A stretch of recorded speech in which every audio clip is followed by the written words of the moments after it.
بسم اللہ الرحمن الرحیم۔ السلام علیکم ناظرین، امید ہے آپ سب لوگ خیر خیریت سے ہوں گے۔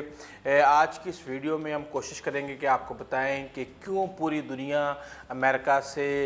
ناراض تھی۔ امریکہ نے پورے 125 سال کس طریقے سے اس پوری دنیا کا استحصال کیا، اور جو استحصال وہ کر رہا تھا اب اس کا اپنا ہونا شروع ہوا ہے، تو اس کو ایک چھوٹی ایپ جو ٹک ٹاک ہے اس سے پرابلم شروع ہو گیا،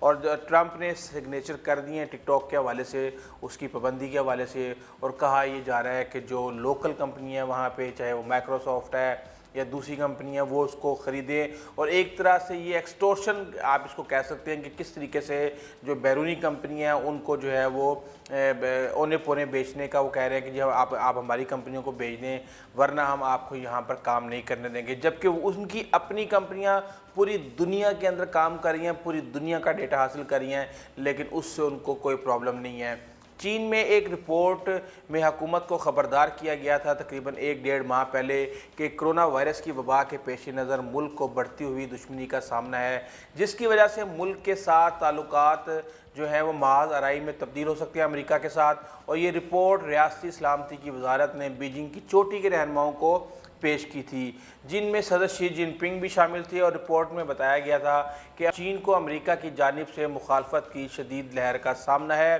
جس کے پیش نظر حکومت کے لیے ضروری ہے کہ انتہائی خراب حالات کو مد نظر رکھتے ہوئے دونوں ملکوں کے درمیان مسلح محاذ آرائی کے لیے تیار رہے۔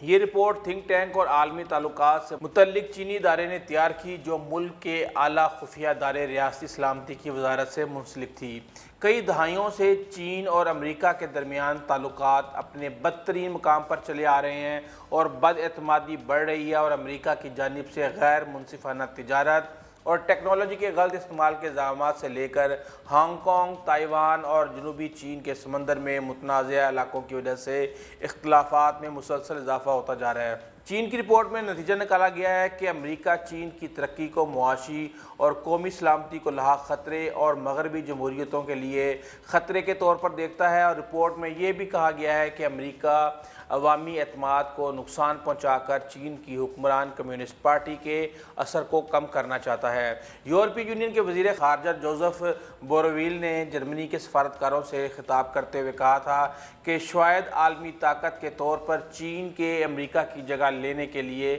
کر رہے ہیں، یعنی کہ شاید ہمیں نظر آ رہے ہیں کہ چین امریکہ کی جگہ لینے جا رہا ہے، اور یورپی یونین کو چین کے حوالے سے مضبوط پالیسی بنانا ہوگی، اور اپنے مفادات اور اقدار کو سامنے رکھنا، اور کسی کا اعلی کار بننے سے بچنا ہوگا۔ گزشتہ کچھ سالوں سے امریکہ اور چین میں ایک دوسرے کی مصنوعات پر ٹیکس لگانے اور الزامات لگانے سے جو سرد جنگ کی صورتحال بن چکی ہے، لگ تو یہی رہا ہے کہ امریکہ نے ہی بھارت کو شے دی تھی کہ وہ لداخ میں سڑک کی تعمیر شروع کرے۔ وہ دیکھنا چاہتا تھا کہ چین کا کیا رد عمل آتا ہے، جو کہ بظاہر تو بہت سخت آیا ہے، اور بھارت کو ایک بار پھر سے بہت سبکی اٹھانی پڑی۔ یہ تمام صورتحال اس وقت کی طرف اشارہ کرتی ہیں کہ دنیا میں جو طاقت کا توازن ہے وہ تبدیل ہونے والا ہے۔ امریکہ نے ہمیشہ اپنی سپر پاور ہونے کی حیثیت کا غلط استعمال کیا۔ بیرون ملک اپنی فوجی قوتوں کا استعمال 1890 میں شروع کیا، اور ان 125 سالوں میں کوئی سال بھی ایسا نہیں جس میں امریکی فوج کسی نہ کسی غیر ملک میں مصروف جنگ نہ رہی ہو، وہاں امریکی مفادات کے تحفظ کے لیے موجود نہ ہو، اور اس وقت امریکی افواج دنیا کے تمام بر اعظموں میں موجود ہے، اور کہا جاتا ہے کہ تقریباً 550 امریکہ کے جو باہر دوسرے ممالک کے اندر بیسز ہیں وہ تقریباً ان کی تعداد 550 ہے۔ اس 125 سال پر محیط بیرون ممالک میں مداخلت کے دوران ہیٹی، ہوائی، جو چین، Korea, Panama, Colombia, Philippines, Spain, Cuba, Dominican Republic, Mexico, Germany, Yugoslavia, Serbia, Iran, لبنان، Vietnam, Cuba, Indonesia, Guatemala, Cambodia, عمان، انگولا، لیبیا، اس کے علاوہ یعنی کہ آپ کویت کو کر لیں، عراق کو کر لیں، صومالیہ کو کر لیں، افغانستان کو کر لیں، پاکستان کو کر لیں، روانڈا کو کر لیں، حتیٰ کہ دنیا میں کون سا ایسا ملک ہے جہاں امریکہ نے مداخلت نہ کی ہو، بلکہ اس عرصے میں کئی ملک ایسے ہیں جہاں امریکہ نے ایک سے زیادہ مرتبہ مداخلت کی، اور امریکہ نام نہاد دہشت گردی کے خلاف جنگ کا ڈھونگ رچا کر